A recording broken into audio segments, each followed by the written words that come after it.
Hello friends, मैं आपका friend विजय अपने YouTube channel IT technical study पर आपका हार्दिक स्वागत करता हूँ। फ्रेंड्स, हमारा जो चैनल है वो बेसिकली टेक्निकल की जो प्रिपरेशन कर स्टूडेंट उनके लिए ही पर्पज़ के रूप में बनाया गया है। उसके अलावा जो IT कर रहे बच्चे हैं उनके लिए भी हमारा चैनल यूजफुल रहेगा। हमारा chapter friends cell and battery का चला था, उसमें हमने इंटरनल रेजिस्टेंस पढ़ लिया और टाइप्स ऑफ सेल के पढ़ लिए कि प्राइमरी सेल कौन सा, द्वितीयक सेल कौन सा होता है, प्राइमरी और सेकेंडरी में पढ़ लिया। आज हम आगे पढ़ेंगे कि जो बैटरी का जो आपेक्षिक घनत्व क्या होता है और आपेक्षिक घनत्व किस यंत्र से मापते हैं। ठीक है फ्रेंड्स, तो शुरू करते हैं आज की वीडियो। फ्रेंड्स, अगर अभी तक आपने हमारे चैनल को सब्सक्राइब नहीं किया है तो सब्सक्राइब कीजिए IT टेक्निकल स्टडी को और अधिक से अधिक वीडियो को शेयर कीजिए, लाइक कीजिए, कमेंट्स कीजिए। फ्रेंड्स, शुरू करते हैं आज की वीडियो। फ्रेंड्स, कल हमने आंतरिक प्रतिरोध के बारे में पढ़ा था कि आंतरिक प्रतिरोध क्या होता है। इसका फ्रेंड्स दोबारा से बताया तो आपको आंतरिक प्रतिरोध क्या होता है कि R बराबर में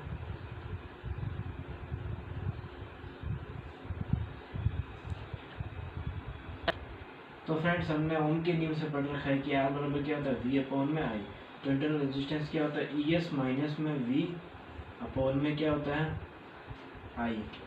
तो ये फ्रेंड्स हमारे पास किसका सूत्र है, ये हमारे पास बैटरी की आंतरिक प्रतिरोध निकालने का सूत्र है। R बराबर ES माइनस V। ES क्या होता है सोर्स EMF और V क्या होता है टोटल वोल्टेज परिपथ का और I परिपथ की धारा। तो फ्रेंड्स ये हमने ये हमने क्या लिखा है इसका फॉर्मूला। आज इस पर बेस्ड फ्रेंड्स हम इस पर क्वेश्चन कर लेते हैं कि इस पर बेस्ड न्यूमेरिकल कैसे बनता है, एग्जाम में कैसे गुजरता है।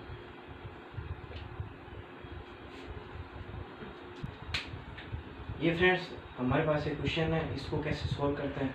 ये आंतरिक प्रतिरोध पर बेस्ड क्वेश्चन है। फ्रेंड्स, ये क्वेश्चन DMRC में और हमारे जो IT के जो एग्जाम होते हैं उसमें भी आ चुका है। तो इस टाइप के क्वेश्चन को ध्यान से देखना है, इस क्वेश्चन कैसे करना है। फ्रेंड्स, इस पर न्यूमेरिकल आता इजी है, लेकिन कई बार क्या होता है वैल्यू इधर उधर करके हमारे कंफ्यूजन कर देता है। तो इस पर बेस्ड न्यूमेरिकल कैसे बनता है वो बताता है। यदि 1.5 वोल्ट EMF वाले 9 सेल को, यहाँ पर सेल की दे रखी है, क्वांटिटी की दे रखी है 9 सेल को श्रेणी क्रम में जोड़ने पर लोड प्रतिरोध का मान कितना दे रखा है 15 ओम हो तो परिपथ धारा क्या होगी यदि सेल का IR, यानी कि ये इसका क्या इंटरनल रेजिस्टेंस है, इंटरनल रेजिस्टेंस कितना हो 0.25 ओम है। फ्रेंड्स, इस क्वेश्चन में हमारे सबसे पहले ये चीज़ देखनी है कि इस क्वेश्चन में हमारे को निकालना क्या है। इस क्वेश्चन में हमारे को परिपथ की धारा निकालनी है। परिपथ धारा कैसे निकलेगी, तो इस क्वेश्चन को कैसे करेंगे, शुरू करते हैं। तो फ्रेंड्स, हमारे पास सबसे पहले हमारे को निकालना है कि सेल किस क्रम में जुड़ा हुआ है। सबसे पहले इसका क्रम देखना है कि सेल किस क्रम में जुड़ रखा है। तो सेल किस क्रम में जुड़ा हुआ है श्रेणी क्रम में। श्रेणी क्रम में जुड़े हुए कितने सेल है 9 है और इनका EMF दे रखा है 1.5 वोल्ट। तो इसका टोटल EMF कितना निकलेगा E टोटल बराबर में N डॉट में E। तो 1.5 इंटू में 9 तो कितना हुआ 13.5 वोल्ट क्या हुआ EMF अपने पास है। अब हमारे पास E टोटल आ गया। अब हमारे क्या निकालना पड़ेगा रेजिस्टेंस, किसका सर्किट का टोटल रेजिस्टेंस। क्यों निकालना पड़ेगा, क्योंकि हमारे परिपथ धारा निकालना टोटल। हमारे को देखिए फ्रेंड्स, इसमें हमारे को सर्किट का इंटरनल रेजिस्टेंस दे रखा है। ये सर्किट का नहीं, ये सेल का खुद का इंटरनल रेजिस्टेंस है। खुद का सेल का क्या है आंतरिक प्रतिरोध है, कितना है 0.25 ओम या फिर 0.25 ओम है। और लोड प्रतिरोध हमारे को दे रखा है कितना है 15 ओम है। तो हम इससे कैसे निकालेंगे टोटल प्रतिरोध निकाल लेता है। टोटल प्रतिरोध कैसे निकालेगा R टोटल बराबर में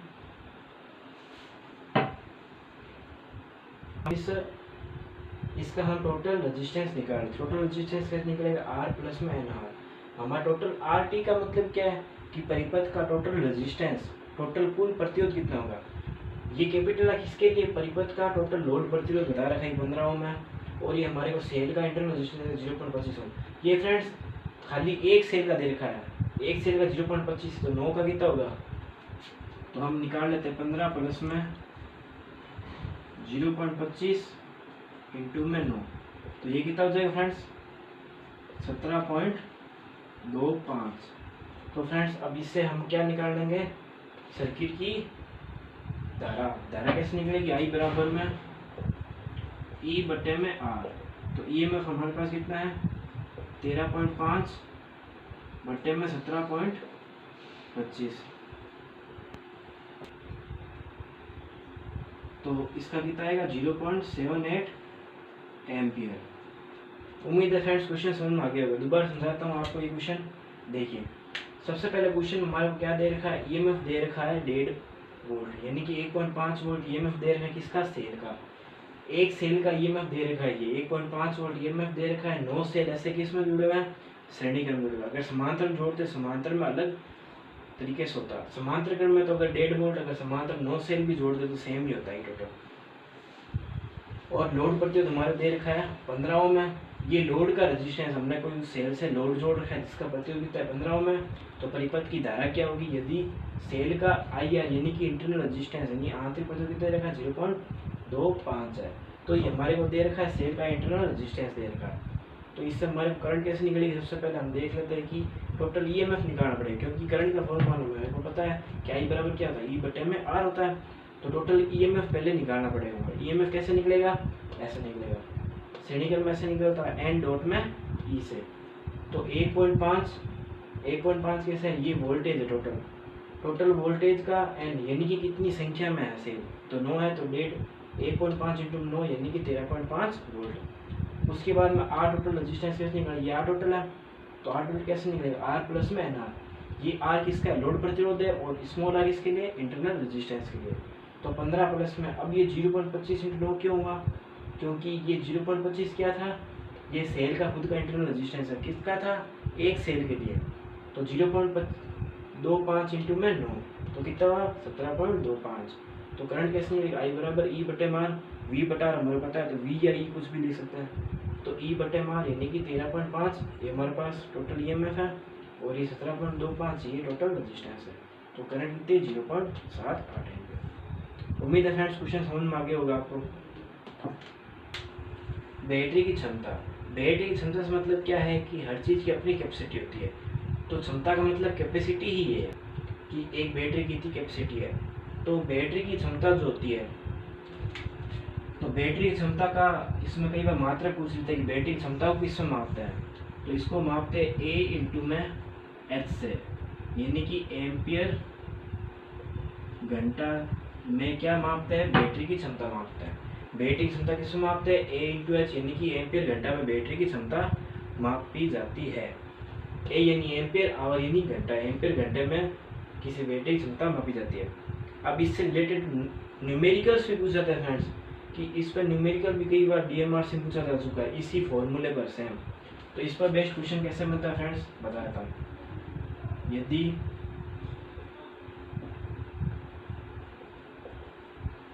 एक बैटरी की क्षमता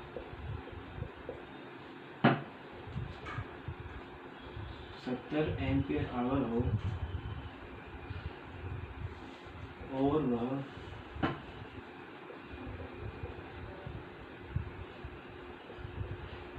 10 घंटे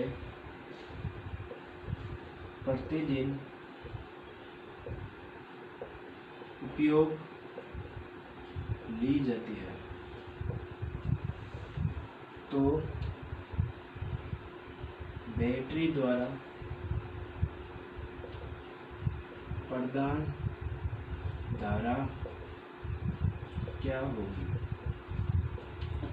फ्रेंड्स हमारे को एक क्वेश्चन दे रखा है कि यदि एक बैटरी की क्षमता दे रखा है हमारे को 70 एम्पियर घंटा 70 एएच दे रखा है, और हमारे को टाइम पीरियड दे रखा है। तो फ्रेंड्स हमारे को बैटरी की क्षमता दे रखी है 70 एम्पियर घंटा, और समय दे रखा है 10 घंटे प्रतिदिन का, और बैटरी धारा क्या होगी। तो ये क्वेश्चन फ्रेंड्स इसी टाइप से पूछा जाता है, और डीएमआर से कई बार पूछा जा चुका है दिल्ली मेट्रो एग्जाम में। तो क्वेश्चन इसी टाइप से पूछा जाता है। तो इस क्वेश्चन को कैसे सोल्व करते हैं सबसे पहले देख लीजिए। सबसे पहले हमारे को फॉर्मूला लिखना है इसमें सीधा डायरेक्ट, क्षमता बराबर एम्पियर इंटू घंटा में क्षमता मापी जाती है। क्षमता हमारे को कितनी दे रखी है 70 एम्पियर घंटा बराबर में एम्पियर इंटू आवर। ठीक है फ्रेंड्स, तो यहाँ पर हमारे को घंटे दे रखा है यानी एम्पियर निकालना है। इंटू में आवर, आवर दे रखा है 10 घंटा प्रतिदिन, तो एम्पियर कितनी होगी, एक बराबर में 70/10, यानी कि फ्रेंड्स 7 एम्पियर हमारे पास ये करंट आ गया। यानी कि अगर एक बैटरी है जिसकी क्षमता 70 एम्पियर घंटे है और उसको 10 घंटे प्रतिदिन के हिसाब से चलाया जाता है, तो उस बैटरी द्वारा ग्रहण की गई धारा कितनी होगी, 7 एम्पियर ही होगी। ठीक है फ्रेंड्स, तो इस टाइप के क्वेश्चन को ऐसे सोल्व करता है। इसमें बेस्ट क्वेश्चन कैसे भी आ सकता है, तो इसी टाइप से क्वेश्चन सोल्व होगा। सबसे पहले क्षमता लिखी जाएगी, क्षमता किस में भी होती है, एम्पियर घंटा में। क्षमता हमारे देखिए 70 एम्पियर घंटा 70 आ जाएगा, और एम्पियर इंटू घंटा मापते हैं, तो यहाँ पर जितनी भी एम्पियर देखे एम्पियर आ जाती है। अगर एम्पियर नहीं देगी आवर दे रखा है तो आवर आ जाएगा, और उसके हिसाब से एम्पियर निकल जाएगी। तो एम्पियर कैसे निकलेगी, एम्पियर 70 में ये गुणन थे, यहाँ चला गया भाग में 70/10 यानी कि 7 एम्पियर। ये हमारा आंसर। तो फ्रेंड्स हमारे पास इसी फॉर्मूले पर क्षमता पर एक और न्यूमेरिकल कर लेते हैं कि यदि कोई बैटरी है जो 5 एम्पियर धारा प्रदान करी है, कितने टाइम तक, 15 घंटे तक प्रदान करी है, तो उसकी बैटरी की क्षमता क्या होगी। अब क्षमता क्या होगी, अगर क्षमता निकल गई तो उससे क्या निकालना है कि यदि बैटरी 7.5 एम्पियर करंट प्रदान करे तो बैटरी कितने आवर तक चल पाएगी। तो ये हमारे को निकालना है क्वेश्चन। इसी टाइप का क्वेश्चन कई बार पूछा जा चुका है। तो इस टाइप के क्वेश्चन को कैसे निकाला जाएगा, सबसे पहले देख लेते हैं। क्षमता निकालनी है तो क्षमता कैसे निकलेगी, क्षमता बराबर एम्पियर इंटू आवर से निकलेगी, तो 5 इंटू 15, 75 एम्पियर करंट आएगी। ये बैटरी की हमारे पास कैपेसिटी आ चुकी है, 75 एम्पियर आवर आ चुकी है। अब हमारे को क्या निकालनी है कि यदि बैटरी 7.5 एम्पियर धारा देती है तो बैटरी कितने समय तक चलेगी। तो हमारे को एम्पियर आवर दे रखे है और ये क्षमता दे रखी है, तो हमारे क्या निकालना, समय निकालना है। तो समय ऐसे निकलेगा, यानी कि एम्पियर इंटू घंटा बराबर क्षमता। क्षमता हमारे पास कितनी है, 75 की है। 75 एम्पियर हमने निकाला, एम्पियर घंटा। आवर निकालना है और एम्पियर कितनी दे रखी है हमारे को, 7.5 दे रखी है। तो आवर कैसे निकलेगा, 75 में 7.5, ये पॉइंट उड़ा, और यानी कि 10 आवर तक हमारे को करंट मिलेगी इस बैटरी से। सीधा सा क्वेश्चन है फ्रेंड्स। सबसे पहले क्या निकाली, क्षमता। क्षमता कैसे निकली, 5 इंटू 15 यानी कि 75 एम्पियर आवर इसकी बैटरी क्षमता हुई। अब क्षमता ने बाद पूछ रहा है कि कितने घंटे तक चलेगी वो बैटरी।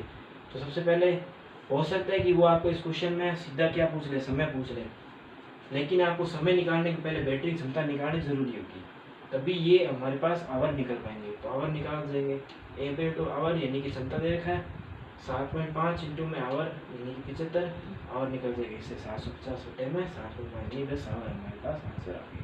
ठीक फ्रेंड्स, उम्मीद है क्वेश्चन समझ में आ गया होगा आपको। फ्रेंड्स हम बैटरी की दक्षता का फॉर्मूला देखते हैं कि बैटरी की दक्षता कैसे निकलती है। बैटरी को हम किससे मापते हैं, एम्पियर आवर से। तो इसकी दक्षता कैसे निकलेगी, यानी कि डिस्चार्ज जो हमारे पास, यानी कि दक्षता का मतलब क्या होता है, आउटपुट बटे में इनपुट का अनुपात की दक्षता होती है। तो यहाँ पर क्या आ जाएगा,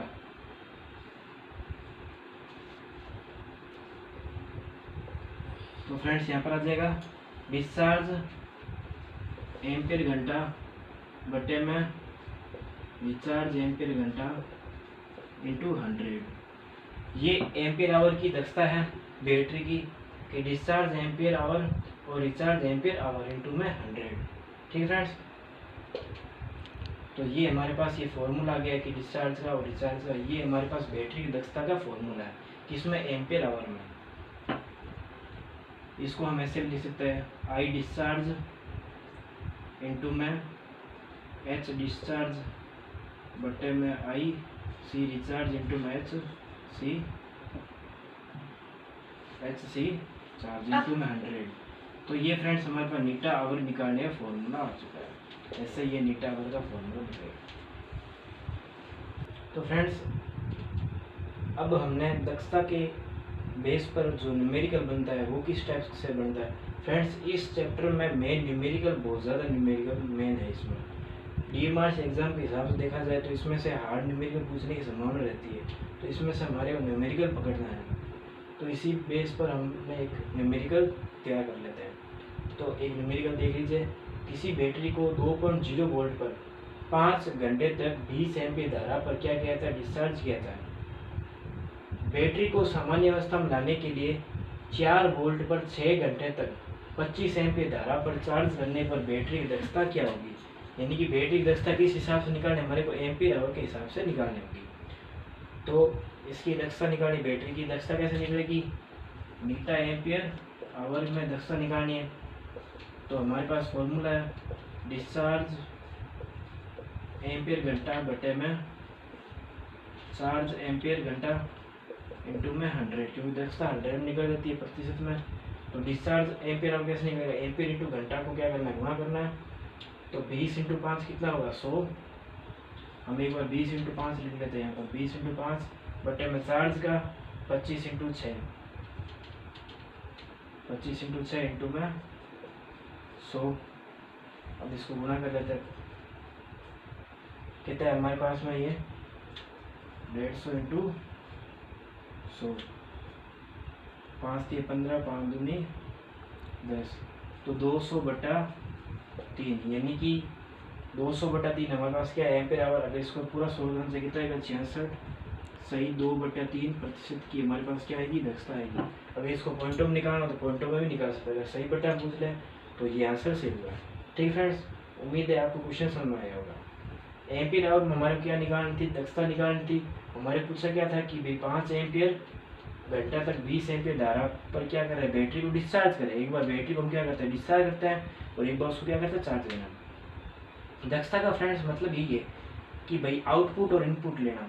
आउटपुट में हम क्या लेते हैं बैटरी को डिस्चार्ज करते हैं, इनपुट में क्या करते हैं बैटरी को चार्ज करते हैं। तो आउटपुट हम क्या करें बैटरी को डिस्चार्ज कर रहे हैं, तो डिस्चार्ज में अपन क्या कर रहे हैं 5 घंटे तक 20 एम्पीयर धारा ले रहे हैं। तो 5 × 20 हो जाएगा 20 × 5 बटे में। अब हमारे पास क्या है चार्ज एम्पीयर आवर निकालें, यानी कि कितनी आवर और कितने घंटे पर हम कितने वोल्टेज उसको चार्ज करें। तो हमारे को चार्ज एम्पीयर घंटे दे रखे हैं 25 × 6 × 100। तो ये इसको सोल्व किया तब कितना है 200 बटा 3, यानी 66 से 2/3% हमारे पास क्या ही है दक्षता, ये किसकी बैटरी की। तो इस टाइप का क्वेश्चन फ्रेंड्स ऐसे सोल्व किया जाता है और ये क्वेश्चन भी कई बार पूछने की संभावना रहती है। तो फ्रेंड्स समझ में आया होगा आपको, उम्मीद है फ्रेंड्स, उम्मीद है आपको वो न्यूमेरिकल अच्छे से समझ में आया होगा। अब बात कर लेते हैं कि बैटरी चार्जिंग के मेथड कौन होता है। तो बैटरी चार्जिंग के 3 मेथड है। सबसे पहले बात करते हैं स्थिर धारा चार्जिंग की। सबसे पहले इसकी बात कर लेते हैं कि स्थिर धारा चार्जिंग का यूज किसमें होता है। फ्रेंड्स इसका यूज हम किसके लिए करते हैं, बैटरी को चार्ज करने के लिए, किस पर कांस्टेंट करंट पर चार्ज करने के लिए इसका यूज करते हैं। अब इसके द्वारा अगर बैटरी को चार्ज करना है तो उनको क्या करते हैं बैटरी को सारों को हम क्या करते हैं श्रेणी क्रम में जोड़ते हैं, तो हमारे को कांस्टेंट धारा प्राप्त होती है।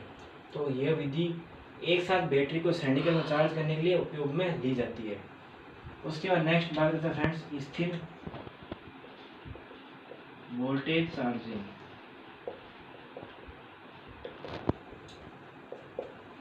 इसमें क्या करता है फ्रेंड्स, इसमें समान वोल्टेज रखकर क्या करता है बैटरी को चार्ज किया जाता है।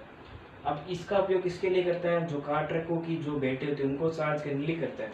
अब इनको इस मेथड में क्या करता है कि बैटरी को सारों को हम क्या करते हैं समांतर क्रम में जोड़ के क्या करता है इनको बैटरी को चार्ज करता है। उसके बाद नेक्स्ट फ्रेंड्स हमारे पास है ट्रिकल चार्जिंग।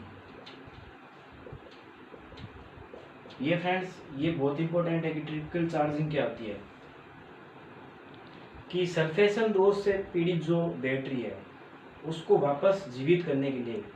सल्फेशन दोष क्या होता है फ्रेंड्स, कि लेड सल्फेट क्या होता है उसका पड़ा पड़े क्या हो जाता है खराब हो जाता है, तो जमा होना शुरू हो जाता है। तो उस स्थिति में क्या करता है बैटरी क्या होती है खराब होने लग जाती है। उस स्थिति में क्या करता है कि उसमें ट्रिकल चार्जिंग मेथड अपनाया जाता है कि बैटरी में जो उत्पन्न हुआ दोष है वो क्या हो सके दूर हो सके। उसके लिए क्या करता है ट्रिकल चार्जिंग मेथड को अपनाता है।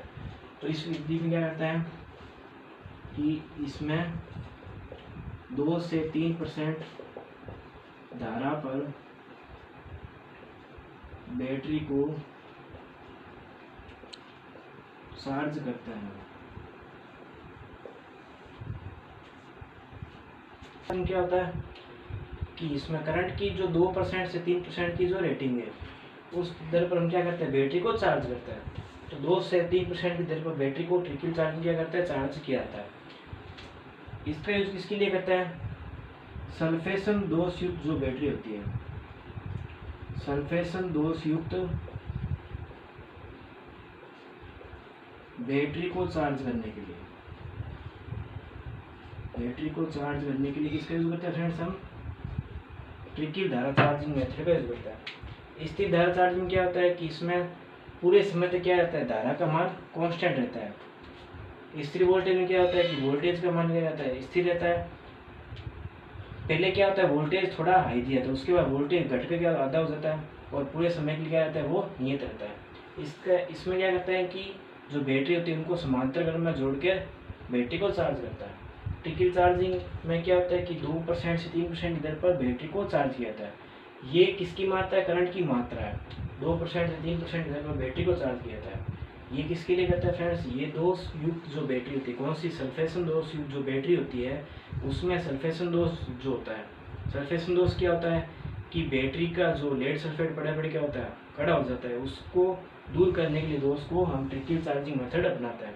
तो फ्रेंड्स उम्मीद है समझ में आएगा आपको।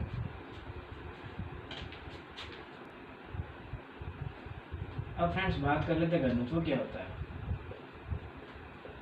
हमने स्टार्टिंग पढ़ा था कि सर ने कि आप कह रहे थे कि घनत्व बताओ, घनत्व क्या होता है कि किसी वस्तु का इकाई आयतन में द्रव्यमान क्या होता है, घनत्व कहलाता है। तो द्रव्यमान बट्टे में आयतन का जो अनुपात होता है वो क्या होता है, घनत्व कहलाता है। तो फ्रेंड्स ये क्या होता है, घनत्व का क्या होता है, मात्रक। घनत्व का सूत्र है, अगर इसका हमारे क्या पूछ ले मात्रक, तो इसका मात्रक क्या होता है, द्रव्यमान मात्रक क्या होता है, किलोग्राम बट्टे में सेंटीमीटर या फिर मीटर क्यूब। तो ये इसका एमकेएस में या फिर मीट्रिक प्रकार में क्या होता है, मात्रक किलोग्राम बट्टे में मीटर क्यूब। द्रव्यमान को किस में होता है, किलोग्राम में, और आयतन को मीटर क्यूब में। तो किलोग्राम प्रति मीटर क्यूब, ये इसका क्या होता है, घनत्व का मात्रक होता है। फ्रेंड्स अब बात करते हैं अपेक्षिक घनत्व की।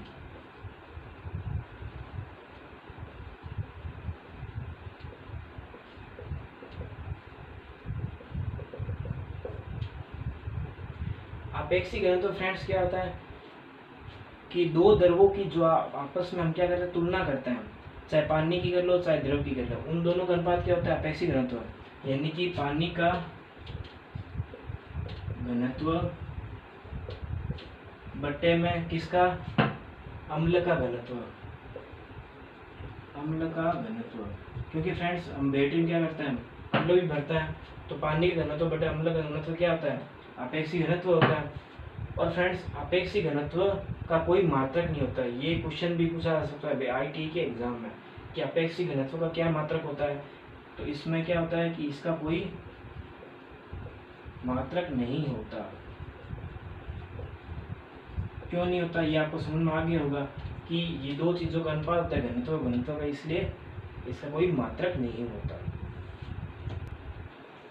अब अपेक्षिक घनत्व मापते किससे, अपेक्षिक घनत्व फ्रेंड्स, अपेक्षिक घनत्व हाइड्रोमीटर से मापा जाता है, हाइड्रोमीटर से मापा जाता है।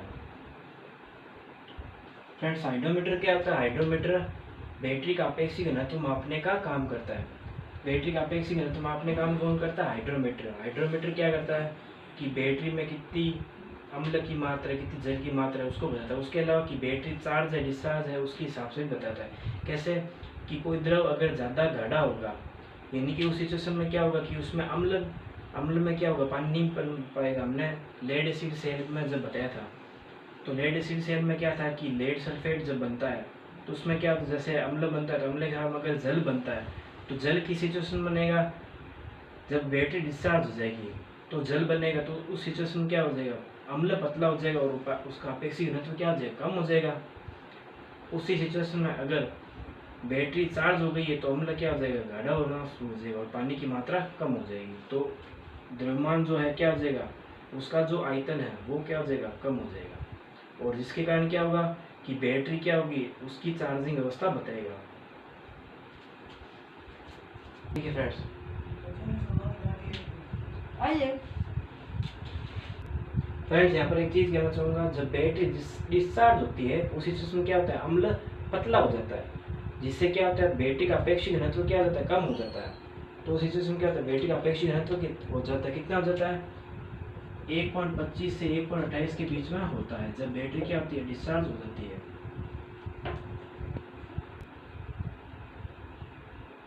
देखिए फ्रेंड्स, जब बैटरी चार्ज करता है तो बैटरी चार्जिंग की सिचुएशन में क्या होता है कि इसका अपेक्षित घनत्व क्या होता है, अपेक्षित घनत्व बढ़ता है हमेशा, ये चीज़ फ्रेंड्स ध्यान रखिए।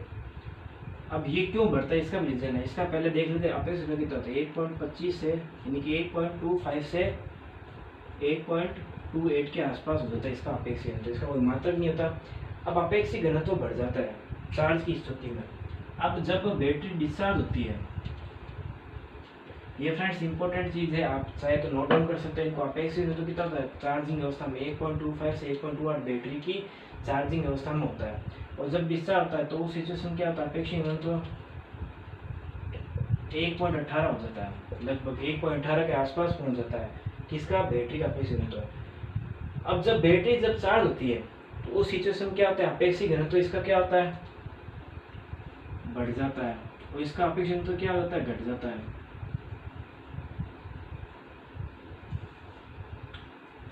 अब ये डिस्चार्ज हुई तो अपेक्षित घनत्व घट जाएगा, क्यों, क्योंकि अम्ल का निर्माण होता है, अपेक्षित घनत्व क्या होता है, घट जाता है। और जब चार्ज करते हैं तो अपेक्षित घनत्व बढ़ जाता है, जिससे कि भाई बैटरी को चार्ज करते हैं तो उस सिचुएशन क्या होता है कि इस अपेक्षित घनत्व जब कम होगा, जब पानी की मात्रा क्या हो जाएगी, बढ़ जाएगी। फ्रेंड्स ये इसको हम ऐसे समझ सकते हैं कि जब बैटरी डिस्चार्ज होती है तो उस सिचुएशन में अम्ल में जल का निर्माण होता है। जल के निर्माण होने से क्या होता है कि अम्ल का अपेक्षित घनत्व क्या होता है, घट जाता है, तो वो 1.18 के आसपास हो जाता है। और जब बैटरी को चार्ज किया था उस सिचुएशन क्या होता है, अपेक्षित घनत्व बढ़ जाता है उसका, उस सिचुएशन क्या होता है, अपेक्षित घनत्व बढ़ जाता है। तो फ्रेंड्स उम्मीद है समझ में आ गया होगा आपको। एक बार और समझाता हूँ अगर समझ में नहीं है। अगर बैटरी डिस्चार्ज होती है तो उस सिचुएशन में क्या होता है, अपेक्षित घनत्व 1.25 से 1.28 हो जाता है, 1.25 से 1.28 के बीच हो जाता है। और जब अपेक्षित घनत्व क्या होता है, बैटरी डिस्चार्ज होती है उस सिचुएशन क्या होता है, 1.18 के आसपास पहुंच जाता है, यानी अपेक्षित घनत्व घट जाता है। क्यों घट जाता है, क्योंकि इस सिचुएशन में किसका निर्माण होता है, पानी का, यानी कि अम्ल क्या होता है, पतला हो जाता है। और इस सिचुएशन अम्ल का अपेक्षित घनत्व बढ़ता है, क्योंकि अम्ल क्या होता है, गाढ़ा हो जाता है, जिससे अम्ल गाढ़ा होने से क्या होता है, अपेक्षित घनत्व बढ़ जाता है। अपेक्षित घनत्व क्या होता है, घनत्व पता ही हमारे द्रव्यमान बटे में आयतन, यानी कि आयतन क्या होता है, जब हमारे पता है कि अम्ल भाई भैया गाढ़ा है, कोई भी चीज़ गाढ़ी होगी तो उसका वॉल्यूम क्या हो जाएगा, वॉल्यूम क्या होगा, कम ही होगा। तो ये चीज़ आपको ध्यान रखनी है। तो अम्ल का घनत्व क्या हो जाएगा, कम हो जाएगा। अम्ल गाढ़ा होने से इसका अपेक्षित घनत्व बढ़ेगा और इसका अम्ल पतला होने से अपेक्षित घनत्व घट जाता है। ये बैटरी की फ्रेंड्स चार्जिंग अवस्था है। एक बार और समझ लीजिए कि जब बैटरी चार्ज होती है, चार्जिंग अवस्था में क्या होता है, अम्ल गाढ़ा होता है, जिससे अपेक्षित घनत्व बैटरी का हमेशा बढ़ता है। और जब बैटरी डिस्चार्ज होती है तो उस सिचुएशन में घट जाता है। घट क्यों जाता है, क्योंकि अम्ल पतला हो जाता है। अम्ल क्यों पतला होता है, क्योंकि इसमें पानी का निर्माण होता है। रासायनिक क्रिया जब होती है ना तो लेड सल्फेट आपस में क्रिया करके क्या होता है, जल का निर्माण करता है, तो अम्ल पतला हो जाता है। इस सिचुएशन अम्ल क्या होता है, पतला होता है, जिससे अपेक्षित घनत्व घट जाता है। इसमें अम्ल का अपेक्षित घनत्व बढ़ जाता है, क्योंकि अम्ल गाढ़ा होता है, यानी कि इसमें पानी का निर्माण नहीं होता। तो फ्रेंड्स उम्मीद है आपको हमारा वीडियो अच्छा लगा होगा। अगर फ्रेंड्स वीडियो पसंद आया तो लाइक कीजिए, शेयर कीजिए, कमेंट्स कीजिए। और अगर अभी तक आपने हमारे चैनल को सब्सक्राइब नहीं किया है तो जल्द से जल्द सब्सक्राइब कीजिए। हमारे चैनल का नाम ये है IT टेक्निकल स्टडी। तो फ्रेंड्स वंदे मातरम।